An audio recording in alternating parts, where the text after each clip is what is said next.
आज हम एक ऐसे विचारक, एक ऐसे समाज सुधारक के बारे में गहराई से बात करेंगे जिन्होंने 19वीं सदी के भारत पर आप कह सकती हैं एक अमिट छाप छोड़ी, स्वामी दयानंद सरस्वती। हाँ, बिल्कुल। हमारे पास जो जानकारी है वो उनकी शुरुआती जीवन, उनकी सोच, उनका बनाया संगठन आर्य समाज और समाज पर उनका क्या असर हुआ, इन सब पर रोशनी डालती है। उनका वो नारा था, वेदों की ओर लौटो। हाँ। ये सिर्फ एक नारा नहीं था, बल्कि उस समय के समाज में जो ढेरों मान्यताएं थीं, जो प्रथाएं थीं, उनको एक तरह से चुनौती थी। सही कहा। तो आइए कोशिश करते हैं समझने की कि उनके विचारों में ऐसा क्या था जिसने इतनी बड़ी हलचल पैदा कर दी। बिल्कुल। देखिए, 19वीं सदी का जो भारत था वो बड़े सामाजिक और आप कहें तो बौद्धिक उथल पुथल का दौर था, और स्वामी दयानंद सरस्वती इस सब के बिल्कुल केंद्र में थे। हाँ। हमारे पास जो डिटेल्स हैं उनसे न सिर्फ उनकी जिंदगी की कहानी पता चलती है, बल्कि ये भी समझ आता है कि कैसे उनके अपने अनुभवों ने उनके क्रांतिकारी विचारों को शक्ल दी। अच्छा। और कैसे फिर उन्होंने उन विचारों को जमीन पर उतारने की कोशिश की। तो शुरुआत उनके जन्म से करते हैं। साल था 1824, गुजरात का टंकारा गांव। हाँ, टंकारा। बचपन का नाम था मूल शंकर, और जैसा कि पता चलता है वो एक पारंपरिक ब्राह्मण परिवार से थे।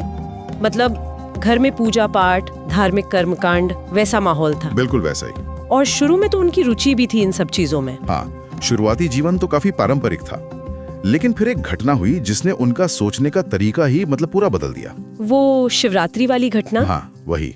वो शायद उनकी जिंदगी का सबसे बड़ा टर्निंग पॉइंट था। वो कहानी वाकई दिलचस्प है। कुछ ऐसा था कि वो छोटे ही थे, मूल शंकर, और परिवार के साथ मंदिर गए थे शिवरात्रि जागरण के लिए। जी। रात का समय था, सब लोग भक्ति में लीन थे। तभी उनकी नजर शिवलिंग पर पड़ी, और उन्होंने क्या देखा कि उस पर चूहे घूम रहे हैं। हाँ, चूहे दौड़ रहे हैं, वो चढ़ाया हुआ प्रसाद खा रहे हैं। ये देखना उनके लिए एक शौक जैसा रहा होगा। बिल्कुल। और वहीं से उसी वक्त उनके मन में वो सवाल उठा जिसने उनकी पूरी जिंदगी की दिशा ही बदल दी। और सोचिए, उस छोटी उम्र में, उस माहौल में ऐसा सवाल उठाना ही अपने आप में कितनी बड़ी बात थी। हाँ, उन्होंने सोचा कि भाई जिस मूर्ति की हम इतनी श्रद्धा से पूजा कर रहे हैं, वो तो खुद को चूहों से भी नहीं बचा पा रही। सही। तो फिर ये सर्वशक्तिमान ईश्वर कैसे हो सकते हैं? ये सवाल उनके दिमाग में बस अटक गया। बिल्कुल। क्या ईश्वर का यही रूप है? क्या सच्ची भक्ति यही है? इस एक सवाल ने उन्हें अंदर तक हिला दिया, बेचैन कर दिया। और यही बेचैनी थी जो उन्हें सत्य की खोज की तरफ ले गई। ये सिर्फ एक बच्चे की जिज्ञासा नहीं थी, ये जो स्थापित मान्यताएं थी ना, उन पर एक गहरा शक था। हाँ। इसी शक ने उन्हें घर छोड़ने पर मजबूर किया। वो निकल पड़े सच्चे ईश्वर और सच्चे ज्ञान की तलाश में, और यहीं से वो अंधविश्वास और कर्मकांड पर सवाल उठाने का उनका सफर शुरू होता है। तो घर छोड़ने के बाद जिंदगी कैसी रही? आसान तो नहीं रही होगी ये खोज। बिल्कुल नहीं। कई साल लगे। भारत के अलग अलग हिस्सों में घूमे, न जाने कितने साधुओं, सन्यासियों, विद्वानों से मिले। अच्छा। योग सीखा, अलग अलग शास्त्र पढ़े, लेकिन जो सही दिशा मिली वो मिली मथुरा में, गुरु विरजानंद दंडिश से मिलने के बाद। स्वामी विरजानंद, जिनके बारे में कहते हैं कि वो देख नहीं सकते थे, प्रज्ञा चक्षु थे, पर ज्ञान की दृष्टि अद्भुत थी। हाँ। स्वामी विरजानंद वेदों के जबरदस्त विद्वान थे, और वो भी पारंपरिक मूर्ति पूजा और कर्मकांडों के आलोचक थे। अच्छा। उन्होंने मूल शंकर की ज्ञान की प्यास को पहचाना और उन्हें वेदों का गहरा अध्ययन करवाया। उन्होंने ही मूल शंकर को वेदों के मूल अर्थ से, जो उनका मानना था कि सच्चा अर्थ है, उससे परिचय कराया। और यही उनका नाम बदला। हाँ, यही गुरु विरजानंद ने उन्हें नया नाम दिया, दयानंद सरस्वती। और गुरु दक्षिणा, उसमें क्या मांगा गुरु ने? गुरु विरजानंद ने दयानंद से वचन लिया, कहा कि तुम अपनी बाकी जिंदगी वेदों के सच्चे ज्ञान को फैलाने में लगाओगे, और समाज में जो ये पाखंड फैला है, अंधविश्वास है, कुरीतियां हैं, इनका खंडन करोगे। स्वामी दयानंद ने ये वचन निभाया, और यही उनकी जिंदगी का मिशन बन गया। तो इसी वैदिक ज्ञान और गुरु के निर्देश पर उनकी जो मुख्य मान्यताएं थीं, जो उनका दर्शन था, वो तैयार हुआ होगा। सही कहा, बिल्कुल। स्वामी दयानंद की जो शिक्षाएं हैं, उनका बेस कुछ बुनियादी सिद्धांतों पर टिका है। जैसे? पहला और सबसे जरूरी एकेश्वरवाद। ईश्वर एक है। ओके। निराकार है, कोई रूप, कोई आकार नहीं, सर्वज्ञ है, सर्वशक्तिमान है। अब ये बात उस समय जो बहुदेववाद था, मूर्ति पूजा थी, उससे बिल्कुल अलग थी। हाँ, ये निराकार का कॉन्सेप्ट ही उस समय के लिए कितना क्रांतिकारी रहा होगा, जहाँ हर तरफ ईश्वर को अलग अलग रूपों, मूर्तियों में पूजा जा रहा था। बिल्कुल। दूसरा मुख्य सिद्धांत था वेदों की सर्वोच्चता। वेद ही ईश्वर का दिया ज्ञान है, उनमें कोई गलती नहीं है, वही सारे सच्चे ज्ञान का सोर्स है। अच्छा। उनका वो नारा वेदों की ओर लौटो, वो इसी विश्वास पर आधारित था। वो चाहते थे लोग सीधे वेद पढ़ें, समझें, न कि बाद की जो व्याख्याएं थी या कर्मकांड थे उन पर टिके रहें। और तीसरा जो शायद सबसे ज्यादा कंट्रोवर्शियल रहा होगा, हाँ, वो था मूर्ति पूजा, अवतारवाद, मतलब ईश्वर का इंसान के रूप में जन्म लेना। हाँ, और ऐसे कई कर्मकांडों और अंधविश्वासों का खंडन। बिल्कुल। और इसे अगर हम उनकी वो शिवरात्रि वाली घटना से जोड़े, हाँ, तो समझ आता है कि कैसे उनके अपने अनुभव ने उनके विचारों पर इतना गहरा असर डाला। सही। और यहाँ ये समझना जरूरी है कि उनका मूर्ति पूजा का विरोध सिर्फ कोई हवाई तर्क नहीं था। ये उनके अनुभव और वेदों की उनकी अपनी समझ पर आधारित था।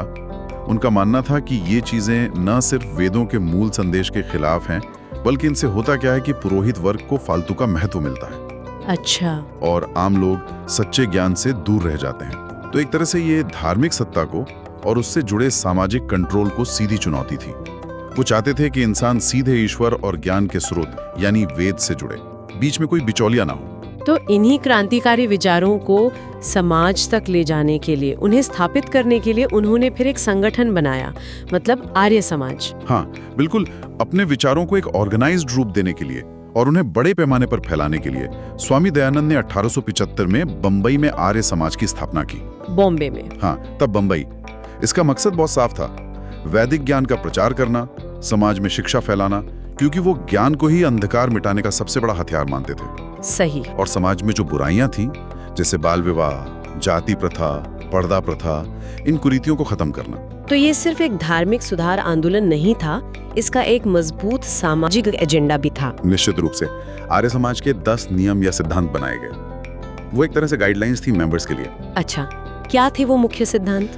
उनमें कुछ बातें बहुत अहम हैं। जैसे एक तो ये कि सत्य को अपनाने और असत्य को छोड़ने के लिए हमेशा तैयार रहो। सारे काम धर्म के अनुसार करो, मतलब सच झूठ का विचार करके। और संसार का भला करना, यानी शारीरिक, आत्मिक और सामाजिक उन्नति करना, ये समाज का मुख्य उद्देश्य है। सबसे प्यार से, धर्म के अनुसार, और जिसका जैसा हक हो वैसा बर्ताव करो। इनमें वो सामाजिक बराबरी और शिक्षा पर जोर देने वाले सिद्धांत भी थे ना, जो उस समय के हिसाब से तो बहुत ही आगे के सोच लगते हैं। हाँ, बिल्कुल। जैसे एक सिद्धांत था कि सिर्फ अपनी ही तरक्की से खुश मत रहो, बल्कि सबकी तरक्की में अपनी तरक्की समझो। ये सामाजिक एकता का संदेश था। वाह। इसी तरह अविद्या यानी अज्ञान का नाश करो और विद्या यानी ज्ञान को बढ़ाओ। और इसमें छिपा था कि स्त्री और पुरुष दोनों के लिए समान शिक्षा होनी चाहिए। ये तो वाकई क्रांतिकारी था उस जमाने के लिए, जब औरतों को और कई जातियों को तो पढ़ने ही नहीं दिया जाता था। बिल्कुल, यही तो बात थी। तो इन सिद्धांतों और आर्य समाज के कामों का समाज पर असर क्या हुआ?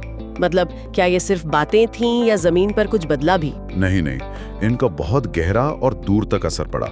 स्वामी दयानंद और आर्य समाज ने सिर्फ उपदेश नहीं दिए, उन्होंने बाकायदा काम किया समाज सुधार का। जैसे? उन्होंने बाल विवाह का जबरदस्त विरोध किया, विधवा पुनर्विवाह का समर्थन किया, पर्दा प्रथा को कहा कि ये औरतों की तरक्की में रुकावट है, उसके खिलाफ आवाज उठाई। और जाति व्यवस्था, वो तो समाज में बहुत गहरी बैठी हुई थी, उस पर क्या रोक था? उन्होंने जाति व्यवस्था पर बहुत कड़ा प्रहार किया, कहा कि इंसान का स्थान उसके जन्म से नहीं, उसके कर्म और गुण से तय होना चाहिए। अच्छा। और बोले कि ये वेदों की मूल भावना के मुताबिक है। छुआछूत को तो उन्होंने अमानवीय और अधर्मिक बताया, और ये बातें सिर्फ कहना ही उस समय बहुत हिम्मत का काम था। लेकिन सिर्फ विरोध करने से तो बात नहीं बनती, समाधान के लिए क्या किया उन्होंने? यही उनकी दूरदर्शिता दिखती है। सिर्फ विरोध नहीं, विकल्प भी दिए। वो शिक्षा के महत्व को बहुत अच्छी तरह समझते थे। इसीलिए उन्होंने लड़कियों की और जो तथाकथित निचली जातियां थीं, उनके बच्चों की शिक्षा पर बहुत ज्यादा जोर दिया। आर्य समाज ने पूरे देश में स्कूल और गुरुकुल खोलने का एक बड़ा अभियान चलाया। हाँ, वो डीएवी स्कूल? बिल्कुल। दयानंद एंग्लो वैदिक यानी डीएवी स्कूल और कॉलेजेस का जो नेटवर्क है, वो इसी पहल का नतीजा है। और वो आज भी शिक्षा के क्षेत्र में कितना महत्वपूर्ण काम कर रहा है। हाँ, बिल्कुल। इन स्कूलों में मॉडर्न वेस्टर्न एजुकेशन के साथ साथ वैदिक मूल्य और भारतीय संस्कृति की शिक्षा भी दी जाती थी। ये एक मिला जुला मॉडल था। और उनकी वो मशहूर किताब सत्यार्थ प्रकाश, उसका भी इसमें बड़ा रोल रहा होगा। हाँ, बिल्कुल। सत्यार्थ प्रकाश को आप स्वामी दयानंद के विचारों का निचोड़ कह सकते हैं। और सबसे बड़ी बात, उन्होंने इसे सरल हिंदी में लिखा ताकि आम लोग पढ़ सकें। हाँ, ताकि आम आदमी भी इसे पढ़ सके, समझ सके। इसमें उन्होंने वेदों की अपनी व्याख्या दी, अलग अलग धर्मों और मतों की आलोचना की और सामाजिक कुरीतियों पर तर्क के साथ हमला किया। इस किताब ने हजारों लाखों लोगों को अपनी पुरानी मान्यताओं पर सवाल उठाने के लिए उकसाया, तर्क करने और सच जानने के लिए प्रेरित किया। ये एक तरह से विचारों की आजादी का बिगुल था। तो ये सिर्फ धर्म या समाज सुधार तक की नहीं रुका, इसका दायरा और भी बड़ा था, मतलब राजनीति पर भी असर हुआ। हाँ, अगर हम थोड़ा और बड़े कैनवस पर देखें तो स्वामी दयानंद के विचारों और आर्य समाज के काम ने भारत के स्वतंत्रता आंदोलन पर भी सीधे नहीं सही पर एक महत्वपूर्ण असर डाला। कैसे? देखिए, उनके विचारों ने लोगों में एक आत्मविश्वास जगाया, अपनी पुरानी संस्कृति, अपनी ज्ञान परंपरा के प्रति एक गौरव का भाव पैदा किया। हाँ, ये तो है। और जब आप सामाजिक बुराइयों और नाइंसाफी के खिलाफ लड़ना सीखते हैं तो फिर राजनीतिक गुलामी के खिलाफ लड़ने की हिम्मत भी तो आती है ना। है ना, सही कहा। क्या कुछ स्वतंत्रता सेनानी सीधे तौर पर उनसे या आर्य समाज से प्रभावित थे? हाँ, कई बड़े राष्ट्रवादी नेता थे, जैसे लाला लाजपत राय, स्वामी श्रद्धानंद, भाई परमानंद। ये सब आर्य समाज से गहरे जुड़े थे और स्वामी दयानंद के विचारों से बहुत प्रेरित थे। अच्छा। आर्य समाज ने सामाजिक चेतना को राष्ट्रीय चेतना से जोड़ने में एक अहम भूमिका निभाई। लोगों को एक करना, उनमें आत्मसम्मान जगाना, अन्याय के खिलाफ संगठित होना सिखाना, ये सब चीजें स्वतंत्रता संग्राम की जमीन तैयार करने में बहुत मददगार साबित हुई। 1883 में स्वामी दयानंद का निधन हो गया, लेकिन ऐसा लगता है कि उनके विचार और उनका शुरू किया काम उनके बाद भी चलता रहा। निश्चित रूप से उनका शरीर नहीं रहा, लेकिन उनके विचार आर्य समाज के जरिए जिंदा रहे और फैलते रहे। आज भी देश में और विदेश में भी आर्य समाज की संस्थाएं शिक्षा, समाज सेवा, वैदिक प्रचार इन क्षेत्रों में सक्रिय हैं। उनका एक बहुत प्रसिद्ध कथन है जो उनके पूरे जीवन के दर्शन को मतलब सार में बता देता है। परोपकाराय पुण्याय पापाय परपीड़नम, यानी दूसरों का भला करना पुण्य है और दूसरों को दुख देना पाप। बिल्कुल। दूसरों का भला करना सबसे बड़ा पुण्य और दूसरों को कष्ट देना सबसे बड़ा पाप, यही उनका सार था। तो स्वामी दयानंद को सिर्फ एक संत या धार्मिक नेता समझना शायद पूरी तस्वीर नहीं होगी, वो इससे कहीं ज्यादा थे। बिल्कुल, वो एक क्रांतिकारी विचारक थे जिन्होंने बनी बनाई मान्यताओं को चुनौती दी। वो एक समाज सुधारक थे जिन्होंने कुरीतियों पर चोट की। वो एक शिक्षाविद थे जिन्होंने ज्ञान फैलाने को सबसे ज्यादा महत्व दिया। अगर हम उनकी मुख्य शिक्षाओं को फिर से देखें, एक ईश्वर में विश्वास, वेदों को ज्ञान का आधार मानना, तर्क और बुद्धि पर जोर देना, सबके लिए शिक्षा का अधिकार, खासकर महिलाओं और वंचितों के लिए, और समाज सेवा का महत्व, ये सब बातें आज भी उतनी ही जरूरी हैं। उनका जीवन हमें यही दिखाता है कि कैसे एक इंसान का साहस और सच को जानने की उसकी लगन समाज में कितने गहरे बदलाव ला सकती है। सही। कैसे बनी बनाई बातों पर सवाल उठाना और ज्ञान के उजाले को फैलाना कितना जरूरी है।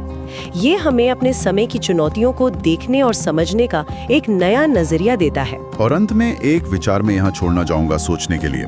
स्वामी दयानंद ने अपने समय की मान्यताओं पर सवाल उठाए और कहा कि वापस मूल सिद्धांतों की ओर लौटो। उनके लिए वो वेद थे। हाँ। आज के समय में हम अपने जीवन और समाज में चल रही किन धारणाओं, किन प्रथाओं या विचारों का उसी तरह से मतलब क्रिटिकली मूल्यांकन कर सकते हैं? दिलचस्प सवाल है। जरूरी नहीं कि हम उनके धार्मिक नतीजों से सहमत हों, लेकिन वो जो सवाल पूछने का तरीका था, जो तर्क करने की पद्धति थी, वो आज भी हमें अपने विश्वासों को, अपनी मान्यताओं को परखने के लिए प्रेरित कर सकती है। क्या पता ये आत्मचिंतन हमें अपने समय के सच के थोड़ा और करीब ले जाए।